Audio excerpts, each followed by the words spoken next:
In June 1928, New York City, a 10-year-old girl named Grace Budd walks with an elderly man to a farm in Westchester County.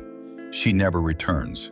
The man's name is Albert Fish, and for 6 years he vanishes into the city's anonymous streets. The Budd family searches. They wait. They grieve.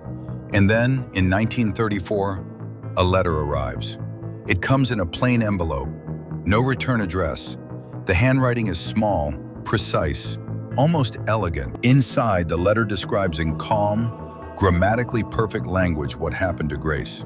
The writer explains how he cooked her, how he seasoned her, what she tasted like. He writes that she cried for her mother.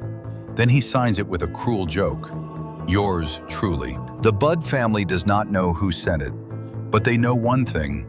The man who killed their daughter is still alive, and he is watching. The police trace the letter to a New York City YMCA. They stake out the building, and one morning, a frail, white-haired man in his 60s walks through the door.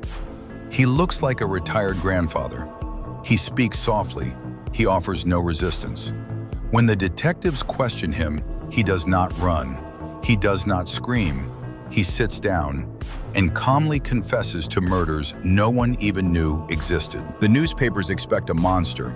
Instead, they photograph a thin, elderly man with a gentle face.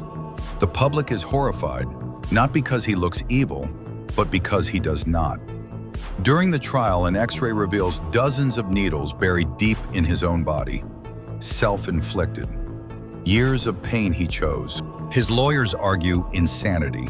They say he is driven by voices, by visions, by a mind that broke long ago. The prosecution says something simpler. He knew right from wrong. He hid his crimes. He waited 6 years to send that letter because he wanted to feel the power of their pain again. The jury takes less than 2 hours. Guilty. Sane. In January 1936, Albert Fish is strapped into the electric chair at Sing Sing prison. Witnesses later report the machine malfunctioned. The current surged multiple times. One newspaper writes that his body smoldered long after the switch was thrown. But the letter he sent, folded, mailed, delivered to a grieving family, remains one of the most grotesque documents in American criminal history. Not because of its violence, but because of its calm. Albert Fish died in a prison chair, but the question he left behind is still asked today. When a man can describe the murder of a child with perfect grammar, perfect memory, and no remorse, is he insane?